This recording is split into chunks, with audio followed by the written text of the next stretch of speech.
মানুষ কতটা বিচিত্র হতে পারে। সব সময় স্বপ্ন দেখতে থাকে যে কাল আমি এটা করব, কাল আমি ওটা শুরু করব, কাল আমি ওটা সম্পন্ন করব। এই যে কাল শব্দটা, এই কাল অত্যন্ত বিচিত্র এক শব্দ। আমরা সবসময় এটাকে আসতে দেখতে পাই, কিন্তু এটা আসাতে বর্তমানে পরিণত হয়। আবার আজ নতুন কাল দেখতে পাই, তার জন্য অপেক্ষা করি যখন সেটা সামনে আসে, বর্তমানে পরিণত হয়। এই কাল সবসময় একটা মিথ্যে সান্ত্বনা দেয় যে সে আসছে, কিন্তু সে কখনোই আসে না। যেটা আপনার হাতে রয়েছে তা হলো আজ, বর্তমান। তাই যা করার আছে, যা সম্পন্ন করতে চান, যা শুরু করতে চান, আজ করুন, বর্তমানে করুন। কারণ আজ আপনি যা করবেন সেটাই আপনার ভবিষ্যৎ নির্ধারিত করবে। ভবিষ্যতের বিষয় ভাবতে থাকলে ভবিষ্যৎ সুন্দর হবে না। আজ কর্ম করতে হবে। তাই আজ বর্তমানে জীবনযাপন করুন, কর্ম করুন, আর আমার সাথে ভালোবেসে বলুন রাধা রাধা। পঞ্চম তত্ত্ব, আকাশ, নব, ব্যোম। আসলে কোনো ভ্রম নাকি সত্য? ভ্রম তো হতে পারে না, কারণ ভ্রমের মধ্যে কেউ বাঁচতেই পারে না। আর যদি সত্য হয় তাহলে এতটাই বিশাল যে আমাদের চোখের থেকে, আমাদের ইন্দ্রিয়ের থেকে, আমাদের মস্তিষ্কের থেকে, আমাদের চিন্তা ভাবনার থেকেও অনেক ঊর্ধ্বে, যাকে আমরা বুঝতেই পারি না। এটা যতটাই বিশাল আকার, ঠিক ততটাই সরল। এই আকাশ যতই অন্ধকারাচ্ছন্ন, ততটাই আলোর প্রকাশ প্রদান করে থাকে।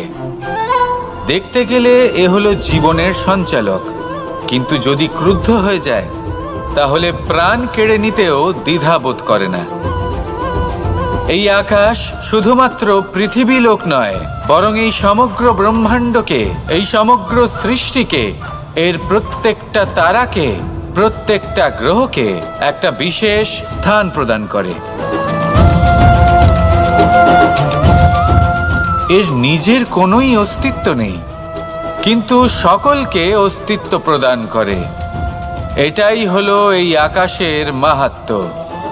এই আকাশই হলো মাহাত্ম্যের প্রতিরূপ, যা আমাদের ভাবনা দ্বারা উৎপন্ন হয়। আপনিও আকাশের মতো এই বোধকে আপন করে নিন। আপনার জীবনও আকাশের মতন মহান এবং বিশাল হয়ে উঠবে। আর তখনই মন সুপ্রসন্ন হয়ে বলবে রাধা রাধা। আপনার থেকে বড়, আপনার থেকে মহান হলেন সেই গুরু। এটা কি আবশ্যক যে সেই গুরু কোনো ব্যক্তিই হবেন? কখনোই নয়। গুরু হলেন একটা তত্ত্ব, গুরু হলেন একটা শক্তি। গুরু একজন ব্যক্তি হলে শুধুই একজনই হতেন, কিন্তু তা নয়। গুরু হলেন একটা অনুভূতি, গুরু হলেন শ্রদ্ধা। গুরু তিনি যিনি আপনার ব্যক্তিত্বের পরিচালক হন। গুরু তিনি যিনি আপনার ব্যক্তিত্বের নির্মাতা হন। আপনি কখন, কোথায়, কোন স্থানে, কি রূপে গুরু লাভ করবেন আর কি শিক্ষা লাভ করবেন তা নির্ভর করছে আপনার মানসিকতার উপর, যে আপনি সকলকে কিভাবে আপন করে নিতে পারেন। যদি আপনি গুরুকে আপন করতে চান, জ্ঞানকে আপন করতে চান, তাহলে আপনার মধ্যে শ্রদ্ধা জাগ্রত করতে হবে, সামর্থ্য জাগ্রত করতে হবে। আপনি গুরু এবং জ্ঞানকে আপন করে নিতে পারলে তা এমনিই আপনাকে মহান করে তুলবে। তাহলে আসুন আর আমার সাথে ভালোবেসে বলুন রাধা রাধা। এই সংসারে এমন কিছু মানুষ আছেন যাদেরকে আপনার ভালো লাগে, তারা আপনার প্রিয়। আমরা চাই ওনারা আমাদের কাছে থাকুন, আমরা ওনাদের কাছে থাকি। এবার সেই ক্ষেত্রে আমরা তাদের ভালো ভালো উপহার দেওয়ার চেষ্টা করি, কারণ ওনারা হলেন আমাদের প্রিয়। আর তার বদলে আমরা আশা করে থাকি যে ওনারা আমাদের একটু সম্মান করবেন। এবার এই মানুষজন যারা আমাদের প্রিয়, এদের আমরা একটা উপহার দিই। সোনা দিয়ে থাকি, আভূষণ দিয়ে থাকি, হিরে মুক্তো দিয়ে থাকি। কিন্তু যদি ভেবে দেখি, এই সব কিছুরই একটা মূল্য আছে। ভেবে দেখুন, আপনি কি তাদের এমন কোনো উপহার দিতে পারেন যা কিনা অমূল্য? তা এরকম উপহার কি হতে পারে? ঠিক বলেছেন আপনি, প্রেম। এই প্রেমই হলো অমূল্য, কারণ মন থেকে এর উৎপত্তি হয়। না চেয়ে পাওয়া যায় আর না ছিনিয়ে নেওয়া যায় এই ভালোবাসা। ঠিক এইরকমই হয় এই সম্মান। যদি সম্মান করো তাহলে মন থেকে এবং ভালোবেসে করো, ভয় পেয়ে নয়। মনে রাখবেন, যে মাথা ভয়ের দ্বারা নত হয়, বিরোধিতাও প্রথমে সেই করে থাকে। যে মাথা ভালোবেসে নত হয় তা আপনার জন্য বলিদানও দিতে পারে। এই সংসারের সব থেকে বড় উপহার, সব থেকে বড় বরদান এই প্রেম এবং সম্মান। তাকে সম্মান করুন আর আমার সাথে ভালোবেসে বলুন, রাধা রাধা। কখনো কোনো চাতককে দেখেছেন? একটা চাতক বর্ষার জন্য অপেক্ষা করে, সেই বর্ষার জলে নিজের তৃষ্ণা নিবারণ করে, নয়তো সারা বছর তৃষ্ণার্ত থেকে যায়। ও আকাশের দিকে তাকিয়ে থাকে আর অপেক্ষা করে যে কবে বর্ষা হবে আর কবে আমি আমার তৃষ্ণা নিবারণ করব। সেখানে অন্যদিকে একটি কাক বা একটা পায়রা, এরা কি করে? যেখানে জল পায় পান করে নেয়, যেখানে খাবার পায় খেয়ে নেয়, আত্মীয় স্বজন বন্ধু বান্ধব যাকেই পায় তার সাথে সময় কাটায়, খাবার খায় আর চলে যায়। এবার এদের মধ্যে মিল কোথায় আর পার্থক্য কোথায়? দুজনের কাছেই ডানা রয়েছে, দুজনেই উড়তে পারে। এই আকাশ হলো ওদের, খাবারের দানা ওদের। পার্থক্য হলো তাদের অভিলাষার, পার্থক্য হলো তাদের আকাঙ্ক্ষার, পার্থক্য জীবন যাপনের ধরনের। এবার যত বেশি আকাঙ্ক্ষা থাকবে, যত দামি জীবনযাপন করার ইচ্ছে থাকবে, তত বেশি কষ্ট আপনাকে সহ্য করতে হবে। আবার অন্যদিকে জীবন যত সরল হবে, জীবনযাপন যত সরল হবে, সমস্যা ততটাই কম হবে। তাই সবসময় চেষ্টা করবেন আপনার মানসিকতা এবং আপনার জীবন যেন সরল হয়। ভালোবাসতে থাকুন। যদি কেউ আপনাকে ভালোবাসে, তাকেও আপনি ভালোবাসা ফিরিয়ে দিন। তাদের সাথে কথা বলুন, কিছু তাদের কথা শুনুন, কিছু নিজের কথা বলুন। দেখবেন সকল তাপ উত্তাপ দূর হয়ে গেছে। এটাই তো হলো জীবনের সারমর্ম। তাই প্রেমে থাকুন, ভালোবাসুন, আর ভালোবেসে আমার সাথে বলুন, রাধা রাধা। ক্ষমা একটা অত্যন্ত সুন্দর শব্দ, আমার খুব প্রিয় শব্দ। কিন্তু এই ক্ষমা কখন আর কিভাবে প্রয়োগ করতে হবে সেটা বোঝা প্রয়োজনীয়। এক, যদি আপনি কোনো অন্যায় করেন আর ক্ষমা না চান, ক্ষমা প্রার্থনা না করেন, ক্ষমা চাওয়া থেকে এড়িয়ে যান, তাহলে তাতে আপনারই ক্ষতি হবে। কিভাবে? ক্ষমা না চাইলে মনের মধ্যে অহংকার জাগ্রত হয়, আর অহংকার তো প্রকৃত অর্থে আমাদের ক্ষতিই করে। দুই, কেউ যদি অপরাধ করেন, আপনার থেকে ক্ষমা না চান, তাহলে তাকে ক্ষমা করবেন না। ক্ষমা হলো অত্যন্ত অমূল্য, আর না চাইতেই কাউকে ক্ষমা দান করা এটা উচিত নয়। তিন, যদি কেউ আপনার সাথে অনুচিত কিছু করেন, অপরাধ করেন, আর আপনার থেকে ক্ষমা চান, তাহলে তাকে ক্ষমা করে দিন। তাতে আপনার অন্তরের করুণাবোধ জাগ্রত হবে, প্রেম জাগ্রত হবে, আর তা আপনার জন্য শুভ হবে।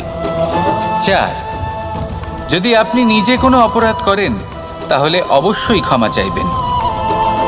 তাতে আপনারই লাভ হবে। কিভাবে? সামনের ব্যক্তি আপনাকে ক্ষমা করুক বা না করুক, আপনার অন্তরের অহংকার ক্ষীণ হবে, আর এই মন আরো নির্মল হয়ে উঠবে। এই ক্ষমা অত্যন্ত অমূল্য, ভেবেচিন্তে একে ব্যবহার করুন, আর আমার সাথে ভালোবেসে বলুন, রাধা রাধা। একবার একজন গুরু তার শিষ্যদের পরীক্ষা নিচ্ছিলেন। উনি ওনার প্রত্যেক শিষ্যকে একটি করে পাখি দিয়ে বললেন সেই পাখির বলি দিতে হবে, কিন্তু এমন এক স্থানে যেখানে কেউ তাদের দেখতে পাচ্ছে না। প্রত্যেক শিষ্য নিজের যাত্রা শুরু করলো। কেউ ঘন বনে প্রবেশ করলো, কেউ অন্ধকার গুহায় প্রবেশ করলো, কেউ দূরে কোনো পর্বতের শিখরে পৌঁছে গেল।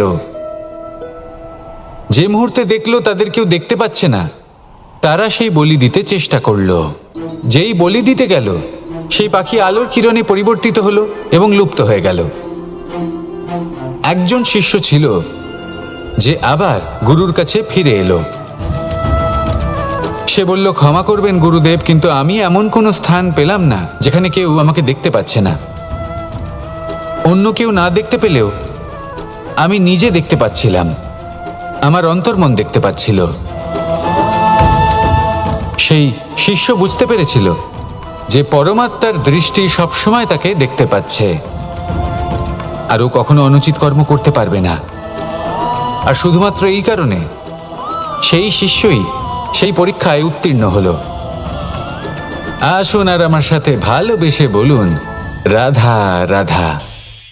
আমরা সবাই ফল খাই, কিন্তু আমাদের সেই ফলই প্রিয় হয় যে পরিপক্ক হয়ে ওঠে, যেটা নম্র হয়, আর যে ফল অনেক বেশি মিষ্টি আর সুস্বাদু হয়ে থাকে, যাদের রঙে বাহার দেখা যায়।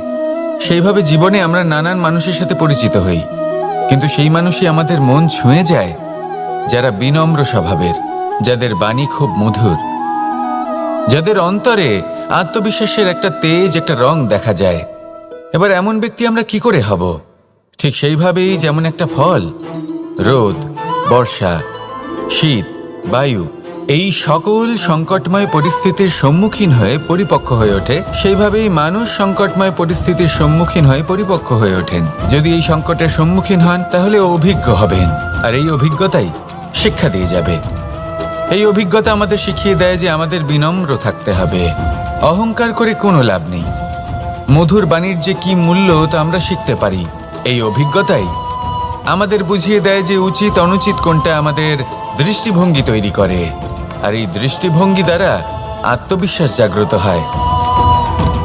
সেই জন্য জীবনে কখনো বিপদ থেকে দূরে পালাবেন না, সেগুলোর সম্মুখীন হন, অভিজ্ঞতা লাভ করুন, তার থেকে শিক্ষা লাভ করুন, এইভাবেই পরিপক্ক হবেন। আসুন আমার সাথে ভালোবেসে বলুন, রাধা রাধা। মানুষ বর্তমানে নিজের জীবন অতিবাহিত করেন, কিন্তু তার জীবনে অতীতকাল এবং ভবিষ্যৎকাল এই দুটোরই সমান গুরুত্ব রয়েছে। অতীতকাল অতিবাহিত হয়ে গেছে এবং সেটা জীবিত থাকে আমাদের স্মৃতি হিসেবে, এবং ভবিষ্যৎ হলো সেটাই যেটা আমরা শুধুমাত্র কল্পনাই করতে পারি। এবার অতীতের কিছু স্মৃতি এমন থাকে যা আমাদের কাছে আনন্দময় হয় না, তা কটু হয়, দুঃখজনক হয়, যন্ত্রণাদায়ক হয়। আমরা যা কিছুই করি তা বদলে ফেলতে পারবো না, কিন্তু ভবিষ্যৎকাল সেটা আমরা রচনা অবশ্যই করতে পারি, যদি আজ আমরা শ্রেষ্ঠ কর্ম করি। যদি আজকের এই দিনটা আমরা আনন্দের সাথে অতিবাহিত করি, সুখের সাথে অতিবাহিত করি, এক একটা মুহূর্ত আমরা আনন্দ এবং ভালোবাসার সাথে অতিবাহিত করি, আপনার আজকের এই কর্ম আপনার ভবিষ্যৎ নির্ধারণ করবে। আজ আপনি যেভাবে জীবন কাটাবেন তা ভবিষ্যতে গিয়ে অতীতকালে পরিণত হবে, আর তখন আপনি এমন স্মৃতি খুঁজে পাবেন যেখানে আপনি প্রত্যেকটি মুহূর্ত প্রেম এবং আনন্দের সাথে অতিবাহিত করেছেন, এবং সেই স্মৃতি মধুর হবে। তাহলে আজ শ্রেষ্ঠ এবং উচিত কর্ম করুন, আপনি নিশ্চিত রূপে একটি উজ্জ্বল, শুদ্ধ, পবিত্র এবং আনন্দময় ভবিষ্যৎ লাভ করবেন। আসুন আমার সাথে ভালোবেসে বলুন, রাধা রাধা।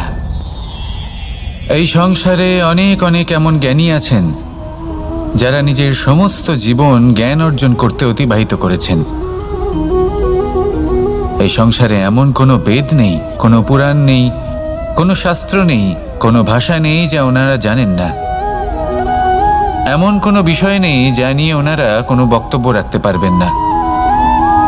কিন্তু আমরা এই সকল জ্ঞানীকে কি ভালোবাসতে পারি? এনাদের সকলকে সম্মান করতে পারি না। কারণটা কি? দেখুন, বেদ পড়া একটি আলাদা বিষয়, বেদনা বুঝতে পারা অন্য ব্যাপার। এবং বেদনা বোঝার জন্য, সেই জ্ঞান লাভ করার জন্য আপনাকে মন থেকে করুণা এবং প্রেমের সঠিক অর্থ বুঝতে হবে। সামনের ব্যক্তির বেদনা বুঝতে হবে, তার যন্ত্রণাকে বুঝতে হবে। তারপর যে জ্ঞান আপনি অর্জন করেছেন বেদ থেকে, পুরাণ থেকে, শাস্ত্র থেকে, তা প্রয়োগ করে তার বেদনার নিবারণ করা, সেটা বেশি গুরুত্বপূর্ণ। সেই জন্য জীবনে শুধুমাত্র শাস্ত্র এবং বেদ পড়ে জ্ঞান অর্জন করতে সময় নষ্ট করবেন না। মন থেকে প্রেমের কি অর্থ সেই বিষয়ে জ্ঞান লাভ করার চেষ্টা করুন, করুণাও বুঝতে চেষ্টা করুন। একজন শ্রেষ্ঠ ব্যক্তি হয়ে উঠুন, আর আমার সাথে ভালোবেসে বলুন, রাধা রাধা।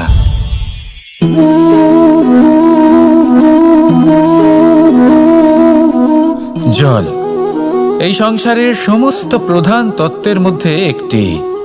এই জল যে কোনো জ্বালা দূর করে, আগুনকে নিভিয়ে দেওয়ার ক্ষমতা রাখে, অবিরল অবিচল ভাবে প্রবাহিত হতে পারে, একে কেউ বাধা দিতে পারে না। এর পথে বাধা সৃষ্টি করলে নিজের পথ নিজেই খুঁজে নেবে বা সে নিজেই নিজের পথ বানিয়ে নেবে, কিন্তু কখনো থামবে না। এই জল হলো মহান, আর এর একটা মহান গুণ আছে, এর নিজস্ব কোনো রং নেই। কিন্তু যখন মেঘ থেকে বৃষ্টিরূপে পৃথিবীতে ঝরে পড়ে, তখন সমস্ত সংসারকে রঙিন করে তোলে। যেখানে খরা হয়েছে সেখানে শ্যামল করে তোলে, যে স্থান শ্যামল সেখানে ভিন্ন ভিন্ন প্রকারের পুষ্প ফুটিয়ে তোলে। এই জলের মতন আমাদের হতে হবে। ওর যেমন কোনো রং নেই, আমাদেরও যেন কোনো অহংকার না থাকে। শুধু কর্মের এই ধারাতে বইতে থাকুন, এই সংসারের মঙ্গল করতে থাকুন, শ্রেষ্ঠ কর্ম করতে থাকুন। এই সংসারকে এটা বলার কোনো প্রয়োজন নেই যে আপনি কে। আপনি যদি কর্ম করতে থাকেন, তাহলে এই সংসার নিজে থেকেই আপনার মূল্য জানতে পারবে, আর তখন এই মন প্রসন্ন হয়ে বলবে, রাধা রাধা। বড়ই অদ্ভুত ব্যাপার। একটি পাথরের প্রতিমা যখন মন্দিরে স্থাপিত হয়, তখন তা আমাদের কাছে ভগবান সম হয়ে দাঁড়ায়। কিন্তু যখন একজন জীবিত মানুষ মন্দিরে গিয়ে থাকেন, তখন তার শরীর, মন, আত্মা সেই সব পাথর সম হয়ে দাঁড়ায়। কিন্তু এমনটা আমি ঠিক কেন বললাম ভেবে দেখুন। মানুষ এটা চান যে কোনো পরিস্থিতি, যে কোনো স্থানেই তার বিজয় হোক, কিন্তু এখানে এসে সে পরাজিত হয়। এরকম ঠিক কেন হয়? সমস্ত খেলা হলো ভাবনা চিন্তার, বিচারধারার, দৃষ্টিভঙ্গির, উত্তরদায়িত্বের খেলা। পাষাণের এই প্রতিমা, তার একটি উত্তরদায়িত্ব আছে, আশা ধরে রাখার দায়িত্ব।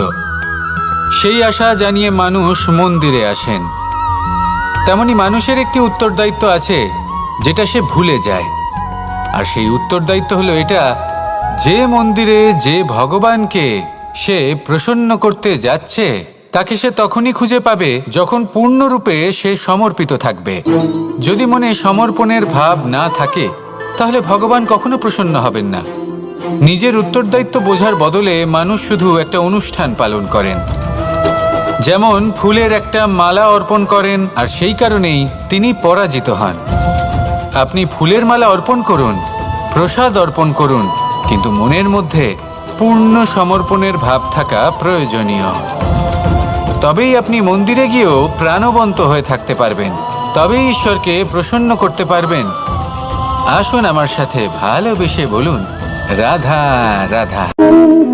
এই প্রেম মানুষকে দিয়ে কি না করাতে পারে, বড় বড় কাজ করাতে পারে, বড় বড় বাধা পার করাতে পারে। চাইলে মরুভূমিতে কুয়ো খোঁড়াতে পারে, পর্বত পার করাতে পারে, প্রতিটা অসম্ভব কার্য সম্ভব করাতে পারে। কিন্তু যদি আমি এটা বলি যে প্রেম আপনাকে দিয়ে ছলনাও করাতে পারে, তাহলে কি আপনি তা ঠিক মনে করবেন? আপনার কি মনে হবে যে এরকম হতে পারে? অবশ্যই হতে পারে।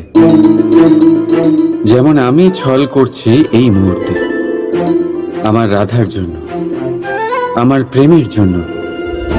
আমি রাধার সাথে অনন্ত প্রেম করি, নিঃস্বার্থভাবে প্রেম করি, কিন্তু তাও আমাকে একটা ঠকবাজ, স্বার্থপর, লোভী ব্যক্তি হতে হচ্ছে। এই ছলনা আমাকে করতে হচ্ছে আমার প্রেমের জন্য। এবারে আপনারা আমাকে বলবেন যে কেন কৃষ্ণ এসব করার কি দরকার? রাধার সাথে তুমি বিবাহ করে তুমি কি শান্তির নিঃশ্বাস নিতে পারো না? নিশ্চয়ই নিতে পারি। রাধার সাথে বিবাহ করে আমি ভীষণ সুখী হব, কিন্তু আমি এই কথাও জানি যে আমার রাধা সুখী হতে পারবে না। কারণ যদি এই বিবাহ হয়, তার মাতা পিতা, তার পরিবারকে বর্ষনা ত্যাগ করতে হবে। রাধার মনের মধ্যে একটা গভীর ক্ষতের সৃষ্টি হবে, দুঃখ তাকে কুরে কুরে খাবে। ও এটা মনে করবে, এটা জানবে যে ওর জন্য ওর মাতা পিতাকে এত কষ্ট ভোগ করতে হচ্ছে।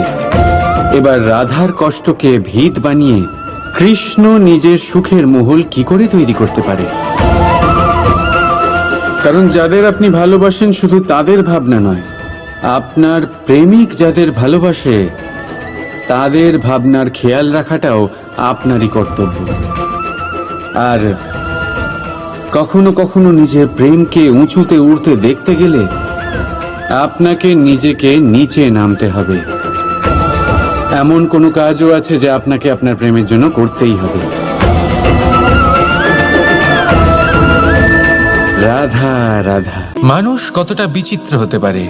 সব সময় স্বপ্ন দেখতে থাকে যে কাল আমি এটা করব, কাল আমি ওটা শুরু করব, কাল আমি ওটা সম্পন্ন করব। এই যে কাল শব্দটা, এই কাল অত্যন্ত বিচিত্র এক শব্দ। আমরা সবসময় এটাকে আসতে দেখতে পাই, কিন্তু এটা আসাতে বর্তমানে পরিণত হয়। আবার আজ নতুন কাল দেখতে পাই, তার জন্য অপেক্ষা করি যখন সেটা সামনে আসে বর্তমানে পরিণত হয়। এই কাল সবসময় একটা মিথ্যে সান্ত্বনা দেয় যে সে আসছে, কিন্তু সে কখনোই আসে না। যেটা আপনার হাতে রয়েছে তা হলো আজ, বর্তমান। তাই যা করার আছে, যা সম্পন্ন করতে চান, যা শুরু করতে চান, আজ করুন, বর্তমানে করুন। কারণ আজ আপনি যা করবেন সেটাই আপনার ভবিষ্যৎ নির্ধারিত করবে। ভবিষ্যতের বিষয় ভাবতে থাকলে ভবিষ্যৎ সুন্দর হবে না। আজ কর্ম করতে হবে। তাই আজ বর্তমানে জীবনযাপন করুন, কর্ম করুন, আর আমার সাথে ভালোবেসে বলুন রাধা রাধা। পঞ্চম তত্ত্ব, আকাশ, নব, ব্যোম। আসলে কোনো ভ্রম নাকি সত্য? ভ্রম তো হতে পারে না, কারণ ভ্রমের মধ্যে কেউ বাঁচতেই পারে না। আর যদি সত্য হয় তাহলে এতটাই বিশাল যে আমাদের চোখের থেকে, আমাদের ইন্দ্রিয়ের থেকে, আমাদের মস্তিষ্কের থেকে, আমাদের চিন্তা ভাবনার থেকেও অনেক ঊর্ধ্বে, যাকে আমরা বুঝতেই পারি না। এটা যতটাই বিশাল আকার ঠিক ততটাই সরল। এই আকাশ যতই অন্ধকারাচ্ছন্ন ততটাই আলোর প্রকাশ প্রদান করে থাকে। দেখতে গেলে এ হলো জীবনের সঞ্চালক, কিন্তু যদি ক্রুদ্ধ হয়ে যায় তাহলে প্রাণ কেড়ে নিতেও দ্বিধাবোধ করে না। এই আকাশ শুধুমাত্র পৃথিবী লোক নয়, বরং এই সমগ্র ব্রহ্মাণ্ডকে, এই সমগ্র সৃষ্টিকে, এর প্রত্যেকটা তারাকে, প্রত্যেকটা গ্রহকে একটা বিশেষ স্থান প্রদান করে। এর নিজের কোনোই অস্তিত্ব নেই, কিন্তু সকলকে অস্তিত্ব প্রদান করে। এটাই হলো এই আকাশের মাহাত্ম্য। এই আকাশে হলো মাহাত্ম্যের প্রতিরূপ, যা আমাদের ভাবনা দ্বারা উৎপন্ন হয়। আপনিও আকাশের মতো এই বোধকে আপন করে নিন। আপনার জীবনও আকাশের মতন মহান এবং বিশাল হয়ে উঠবে। আর তখনই মন সুপ্রসন্ন হয়ে বলবে রাধা রাধা। আপনার থেকে বড়, আপনার থেকে মহান হলেন সেই গুরু। এটা কি আবশ্যক যে সেই গুরু কোনো ব্যক্তিই হবেন? কখনোই নয়। গুরু হলেন একটা তত্ত্ব, গুরু হলেন একটা শক্তি। গুরু একজন ব্যক্তি হলে শুধুই একজনই হতেন, কিন্তু তা নয়। গুরু হলেন একটা অনুভূতি, গুরু হলেন শ্রদ্ধা। গুরু তিনি যিনি আপনার ব্যক্তিত্বের পরিচালক হন। গুরু তিনি যিনি আপনার ব্যক্তিত্বের নির্মাতা হন। আপনি কখন, কোথায়, কোন স্থানে, কি রূপে গুরু লাভ করবেন আর কি শিক্ষা লাভ করবেন তা নির্ভর করছে আপনার মানসিকতার উপর, যে আপনি সকলকে কিভাবে আপন করে নিতে পারেন। যদি আপনি গুরুকে আপন করতে চান, জ্ঞানকে আপন করতে চান, তাহলে আপনার মধ্যে শ্রদ্ধা জাগ্রত করতে হবে, সামর্থ্য জাগ্রত করতে হবে। আপনি গুরু এবং জ্ঞানকে আপন করে নিতে পারলে তা এমনিই আপনাকে মহান করে তুলবে। তাহলে আসুন আর আমার সাথে ভালোবেসে বলুন রাধা রাধা। এই সংসারে এমন কিছু মানুষ আছেন যাদেরকে আপনার ভালো লাগে, তারা আপনার প্রিয়। আমরা চাই ওনারা আমাদের কাছে থাকুন, আমরা ওনাদের কাছে থাকি, এবার সেই ক্ষেত্রে আমরা তাদের ভালো ভালো উপহার দেওয়ার চেষ্টা করি, কারণ ওনারা হলেন আমাদের প্রিয়। আর তার বদলে আমরা আশা করে থাকি যে ওনারা আমাদের একটু সম্মান করবেন। এবার এই মানুষজন যারা আমাদের প্রিয়, এদের আমরা একটা উপহার দিই। সোনা দিয়ে থাকি, আভূষণ দিয়ে থাকি, হিরে মুক্ত দিয়ে থাকি। কিন্তু যদি ভেবে দেখি, এই সব কিছুরই একটা মূল্য আছে। ভেবে দেখুন, আপনি কি তাদের এমন কোনো উপহার দিতে পারেন যা কিনা অমূল্য? তা এরকম উপহার কি হতে পারে? ঠিক বলেছেন আপনি, প্রেম। এই প্রেমই হলো অমূল্য, কারণ মন থেকে এর উৎপত্তি হয়। না চেয়ে পাওয়া যায় আর না ছিনিয়ে নেওয়া যায় এই ভালোবাসা। ঠিক এইরকমই হয় এই সম্মান। যদি সম্মান করো তাহলে মন থেকে এবং ভালোবেসে করো, ভয় পেয়ে নয়। মনে রাখবেন, যে মাথা ভয়ের দ্বারা নত হয়, বিরোধিতাও প্রথমে সেই করে থাকে। যে মাথা ভালোবেসে নত হয়, তা আপনার জন্য বলিদানও দিতে পারে। এই সংসারের সব থেকে বড় উপহার, সব থেকে বড় বরদান এই প্রেম এবং সম্মান। তাকে সম্মান করুন আর আমার সাথে ভালোবেসে বলুন, রাধা রাধা। কখনো কোনো চাতককে দেখেছেন? একটা চাতক বর্ষার জন্য অপেক্ষা করে। সেই বর্ষার জলে নিজের তৃষ্ণা নিবারণ করে, নয়তো সারা বছর তৃষ্ণার্ত থেকে যায়। ও আকাশের দিকে তাকিয়ে থাকে আর অপেক্ষা করে যে কবে বর্ষা হবে আর কবে আমি আমার তৃষ্ণা নিবারণ করব। সেখানে অন্যদিকে একটি কাক বা একটা পায়রা, এরা কি করে? যেখানে জল পায় পান করে নেয়, যেখানে খাবার পায় খেয়ে নেয়, আত্মীয় স্বজন বন্ধু বান্ধব যাকেই পায় তার সাথে সময় কাটায়, খাবার খায় আর চলে যায়। এবার এদের মধ্যে মিল কোথায় আর পার্থক্য কোথায়? দুজনের কাছেই ডানা রয়েছে, দুজনেই উড়তে পারে। এই আকাশ হলো ওদের, খাবারের দানা ওদের। পার্থক্য হলো তাদের অভিলাষার, পার্থক্য হলো তাদের আকাঙ্ক্ষার, পার্থক্য জীবন যাপনের ধরনের। এবার যত বেশি আকাঙ্ক্ষা থাকবে, যত দামি জীবনযাপন করার ইচ্ছে থাকবে, তত বেশি কষ্ট আপনাকে সহ্য করতে হবে। আবার অন্যদিকে জীবন যত সরল হবে, জীবনযাপন যত সরল হবে, সমস্যা ততটাই কম হবে। তাই সবসময় চেষ্টা করবেন আপনার মানসিকতা এবং আপনার জীবন যেন সরল হয়। ভালোবাসতে থাকুন। যদি কেউ আপনাকে ভালোবাসে, তাকেও আপনি ভালোবাসা ফিরিয়ে দিন। তাদের সাথে কথা বলুন, কিছু তাদের কথা শুনুন, কিছু নিজের কথা বলুন। দেখবেন সকল তাপ উত্তাপ দূর হয়ে গেছে। এটাই তো হলো জীবনের সারমর্ম। তাই প্রেমে থাকুন, ভালোবাসুন, আর ভালোবেসে আমার সাথে বলুন, রাধা রাধা। ক্ষমা একটা অত্যন্ত সুন্দর শব্দ, আমার খুব প্রিয় শব্দ। কিন্তু এই ক্ষমা কখন আর কিভাবে প্রয়োগ করতে হবে সেটা বোঝা প্রয়োজনীয়। এক, যদি আপনি কোনো অন্যায় করেন আর ক্ষমা না চান, ক্ষমা প্রার্থনা না করেন, ক্ষমা চাওয়া থেকে এড়িয়ে যান, তাহলে তাতে আপনারই ক্ষতি হবে। কিভাবে? ক্ষমা না চাইলে মনের মধ্যে অহংকার জাগ্রত হয়, আর অহংকার তো প্রকৃত অর্থে আমাদের ক্ষতিই করে। দুই, কেউ যদি অপরাধ করেন, আপনার থেকে ক্ষমা না চান, তাহলে তাকে ক্ষমা করবেন না। ক্ষমা হলো অত্যন্ত অমূল্য, আর না চাইতেই কাউকে ক্ষমা দান করা এটা উচিত নয়। তিন, যদি কেউ আপনার সাথে অনুচিত কিছু করেন, অপরাধ করেন, আর আপনার থেকে ক্ষমা চান, তাহলে তাকে ক্ষমা করে দিন। তাতে আপনার অন্তরের করুণাবোধ জাগ্রত হবে, প্রেম জাগ্রত হবে, আর তা আপনার জন্য শুভ হবে। চার, যদি আপনি নিজে কোনো অপরাধ করেন, তাহলে অবশ্যই ক্ষমা চাইবেন। তাতে আপনারই লাভ হবে। কিভাবে? সামনের ব্যক্তি আপনাকে ক্ষমা করুক বা না করুক, আপনার অন্তরের অহংকার ক্ষীণ হবে, আর এই মন আরো নির্মল হয়ে উঠবে। এই ক্ষমা অত্যন্ত অমূল্য, ভেবেচিন্তে একে ব্যবহার করুন, আর আমার সাথে ভালোবেসে বলুন, রাধা রাধা। একবার একজন গুরু তার শিষ্যদের পরীক্ষা নিচ্ছিলেন। উনি ওনার প্রত্যেক শিষ্যকে একটি করে পাখি দিয়ে বললেন,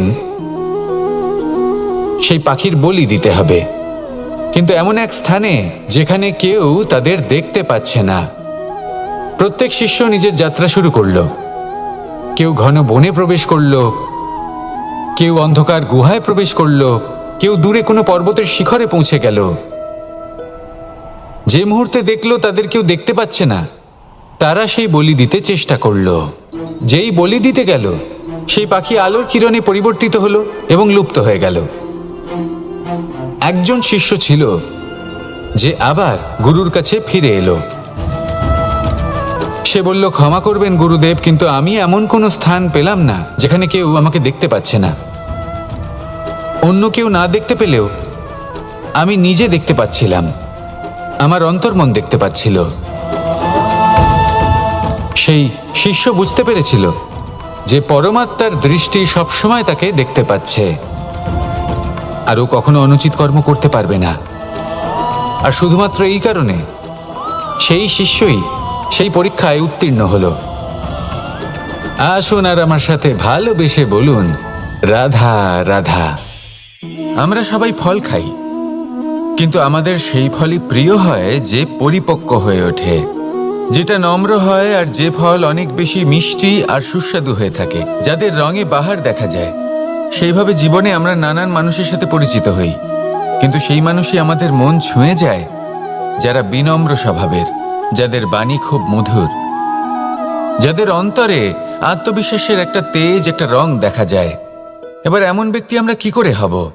ঠিক সেইভাবেই যেমন একটা ফল রোদ, বর্ষা, শীত, বায়ু এই সকল সংকটময় পরিস্থিতির সম্মুখীন হয়ে পরিপক্ক হয়ে ওঠে, সেইভাবেই মানুষ সংকটময় পরিস্থিতির সম্মুখীন হয়ে পরিপক্ক হয়ে ওঠেন। যদি এই সংকটের সম্মুখীন হন তাহলে অভিজ্ঞ হবেন, আর এই অভিজ্ঞতাই শিক্ষা দিয়ে যাবে। এই অভিজ্ঞতা আমাদের শিখিয়ে দেয় যে আমাদের বিনম্র থাকতে হবে। অহংকার করে কোনো লাভ নেই। মধুর বাণীর যে কি মূল্য তা আমরা শিখতে পারি। এই অভিজ্ঞতাই আমাদের বুঝিয়ে দেয় যে উচিত অনুচিত কোনটা, আমাদের দৃষ্টিভঙ্গি তৈরি করে, আর এই দৃষ্টিভঙ্গি দ্বারা আত্মবিশ্বাস জাগ্রত হয়। সেই জন্য জীবনে কখনো বিপদ থেকে দূরে পালাবেন না, সেগুলোর সম্মুখীন হন, অভিজ্ঞতা লাভ করুন, তার থেকে শিক্ষা লাভ করুন, এইভাবেই পরিপক্ক হবেন। আসুন আমার সাথে ভালোবেসে বলুন, রাধা রাধা। মানুষ বর্তমানে নিজের জীবন অতিবাহিত করেন, কিন্তু তার জীবনে অতীতকাল এবং ভবিষ্যৎকাল এই দুটোরই সমান গুরুত্ব রয়েছে। অতীতকাল অতিবাহিত হয়ে গেছে এবং সেটা জীবিত থাকে আমাদের স্মৃতি হিসেবে, এবং ভবিষ্যৎ হলো সেটাই যেটা আমরা শুধুমাত্র কল্পনাই করতে পারি। এবার অতীতের কিছু স্মৃতি এমন থাকে যা আমাদের কাছে আনন্দময় হয় না, তা কটু হয়, দুঃখজনক হয়, যন্ত্রণাদায়ক হয়। আমরা যা কিছুই করি তা বদলে ফেলতে পারবো না, কিন্তু ভবিষ্যৎকাল সেটা আমরা রচনা অবশ্যই করতে পারি, যদি আজ আমরা শ্রেষ্ঠ কর্ম করি। যদি আজকের এই দিনটা আমরা আনন্দের সাথে অতিবাহিত করি, সুখের সাথে অতিবাহিত করি, এক একটা মুহূর্ত আমরা আনন্দ এবং ভালোবাসার সাথে অতিবাহিত করি, আপনার আজকের এই কর্ম আপনার ভবিষ্যৎ নির্ধারণ করবে। আজ আপনি যেভাবে জীবন কাটাবেন তা ভবিষ্যতে গিয়ে অতীতকালে পরিণত হবে, আর তখন আপনি এমন স্মৃতি খুঁজে পাবেন যেখানে আপনি প্রত্যেকটি মুহূর্ত প্রেম এবং আনন্দের সাথে অতিবাহিত করেছেন, এবং সেই স্মৃতি মধুর হবে। তাহলে আজ শ্রেষ্ঠ এবং উচিত কর্ম করুন, আপনি নিশ্চিত রূপে একটি উজ্জ্বল, শুদ্ধ, পবিত্র এবং আনন্দময় ভবিষ্যৎ লাভ করবেন। আসুন আমার সাথে ভালোবেসে বলুন, রাধা রাধা।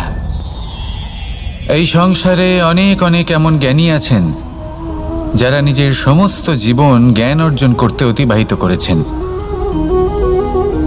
এই সংসারে এমন কোনো বেদ নেই, কোনো পুরাণ নেই, কোনো শাস্ত্র নেই, কোনো ভাষা নেই যা ওনারা জানেন না। এমন কোনো বিষয় নেই যা নিয়ে ওনারা কোনো বক্তব্য রাখতে পারবেন না। কিন্তু আমরা এই সকল জ্ঞানীকে কি ভালোবাসতে পারি? এনাদের সকলকে সম্মান করতে পারি না। কারণটা কি? দেখুন, বেদ পড়া একটি আলাদা বিষয়, বেদনা বুঝতে পারা অন্য ব্যাপার, এবং বেদনা বোঝার জন্য, সেই জ্ঞান লাভ করার জন্য আপনাকে মন থেকে করুণা এবং প্রেমের সঠিক অর্থ বুঝতে হবে। সামনের ব্যক্তির বেদনা বুঝতে হবে, তার যন্ত্রণাকে বুঝতে হবে। তারপর যে জ্ঞান আপনি অর্জন করেছেন বেদ থেকে, পুরাণ থেকে, শাস্ত্র থেকে, তা প্রয়োগ করে তার বেদনার নিবারণ করা, সেটা বেশি গুরুত্বপূর্ণ।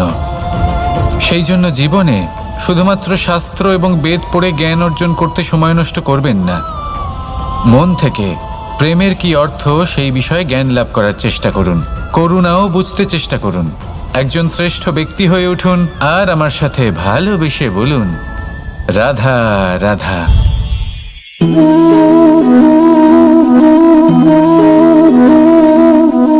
জল এই সংসারের সমস্ত প্রধান তত্ত্বের মধ্যে একটি। এই জল যে কোনো জ্বালা দূর করে, আগুনকে নিভিয়ে দেওয়ার ক্ষমতা রাখে, অবিরল অবিচলভাবে প্রবাহিত হতে পারে, একে কেউ বাধা দিতে পারে না। এর পথে বাধা সৃষ্টি করলে নিজের পথ নিজেই খুঁজে নেবে বা সে নিজেই নিজের পথ বানিয়ে নেবে, কিন্তু কখনো থামবে না। এই জল হলো মহান, আর এর একটা মহান গুণ আছে, এর নিজস্ব কোনো রং নেই। কিন্তু যখন মেঘ থেকে বৃষ্টিরূপে পৃথিবীতে ঝরে পড়ে, তখন সমস্ত সংসারকে রঙিন করে তোলে। যেখানে খরা হয়েছে সেখানে শ্যামল করে তোলে, যে স্থান শ্যামল সেখানে ভিন্ন ভিন্ন প্রকারের পুষ্প ফুটিয়ে তোলে। এই জল, এই জলের মতন আমাদের হতে হবে। ওর যেমন কোনো রং নেই, আমাদেরও যেন কোনো অহংকার না থাকে। শুধু কর্মের এই ধারাতে বইতে থাকুন, এই সংসারের মঙ্গল করতে থাকুন, শ্রেষ্ঠ কর্ম করতে থাকুন। এই সংসারকে এটা বলার কোনো প্রয়োজন নেই যে আপনি কে। আপনি যদি কর্ম করতে থাকেন তাহলে এই সংসার নিজে থেকেই আপনার মূল্য জানতে পারবে, আর তখন এই মন প্রসন্ন হয়ে বলবে, রাধা রাধা। বড়ই অদ্ভুত ব্যাপার, একটি পাথরের প্রতিমা যখন মন্দিরে স্থাপিত হয় তখন তা আমাদের কাছে ভগবান সম হয়ে দাঁড়ায়। কিন্তু যখন একজন জীবিত মানুষ মন্দিরে গিয়ে থাকেন তখন তার শরীর, মন, আত্মা সেই সব পাথর সম হয়ে দাঁড়ায়। কিন্তু এমনটা আমি ঠিক কেন বললাম ভেবে দেখুন। মানুষ এটা চান যে কোনো পরিস্থিতি, যে কোনো স্থানেই তার বিজয় হোক, কিন্তু এখানে এসে সে পরাজিত হয়। এরকম ঠিক কেন হয়? সমস্ত খেলা হলো ভাবনা চিন্তার, বিচারধারার, দৃষ্টিভঙ্গির, উত্তরদায়িত্বের খেলা। পাষাণের এই প্রতিমা, তার একটি উত্তরদায়িত্ব আছে, আশা ধরে রাখার দায়িত্ব। সেই আশা জানিয়ে মানুষ মন্দিরে আসেন। তেমনি মানুষের একটি উত্তরদায়িত্ব আছে যেটা সে ভুলে যায়, আর সেই উত্তরদায়িত্ব হলো এটা, যে মন্দিরে যে ভগবানকে সে প্রসন্ন করতে যাচ্ছে তাকে সে তখনই খুঁজে পাবে যখন পূর্ণরূপে সে সমর্পিত থাকবে। যদি মনে সমর্পণের ভাব না থাকে তাহলে ভগবান কখনো প্রসন্ন হবেন না। নিজের উত্তরদায়িত্ব বোঝার বদলে মানুষ শুধু একটা অনুষ্ঠান পালন করেন, যেমন ফুলের একটা মালা অর্পণ করেন, আর সেই কারণেই তিনি পরাজিত হন। আপনি ফুলের মালা অর্পণ করুন, প্রসাদ অর্পণ করুন, কিন্তু মনের মধ্যে পূর্ণ সমর্পণের ভাব থাকা প্রয়োজনীয়। তবেই আপনি মন্দিরে গিয়েও প্রাণবন্ত হয়ে থাকতে পারবেন, তবেই ঈশ্বরকে প্রসন্ন করতে পারবেন। আসুন আমার সাথে ভালোবেসে বলুন, রাধা রাধা। এই প্রেম মানুষকে দিয়ে কি না করাতে পারে, বড় বড় কাজ করাতে পারে, বড় বড় বাধা পার করাতে পারে। চাইলে মরুভূমিতে কুয়ো খোঁড়াতে পারে, পর্বত পার করাতে পারে, প্রতিটা অসম্ভব কার্য সম্ভব করাতে পারে। কিন্তু যদি আমি এটা বলি যে প্রেম আপনাকে দিয়ে ছলনাও করাতে পারে, তাহলে কি আপনি তা ঠিক মনে করবেন? আপনার কি মনে হবে যে এরকম হতে পারে? অবশ্যই হতে পারে। যেমন আমি ছল করছি এই মুহূর্তে আমার রাধার জন্য, আমার প্রেমের জন্য। আমি রাধার সাথে অনন্ত প্রেম করি, নিঃস্বার্থভাবে প্রেম করি, কিন্তু তাও আমাকে একটা ঠকবাজ, স্বার্থপর, লোভী ব্যক্তি হতে হচ্ছে। এই ছলনা আমাকে করতে হচ্ছে আমার প্রেমের জন্য। এবারে আপনারা আমাকে বলবেন যে কেন কৃষ্ণ এসব করার কি দরকার? রাধার সাথে তুমি বিবাহ করে তুমি কি শান্তির নিঃশ্বাস নিতে পারো না? নিশ্চয়ই নিতে পারি। রাধার সাথে বিবাহ করে আমি ভীষণ সুখী হব, কিন্তু আমি এই কথাও জানি যে আমার রাধা সুখী হতে পারবে না। কারণ যদি এই বিবাহ হয়, তার মাতা পিতা তার পরিবারকে বর্ষণা ত্যাগ করতে হবে।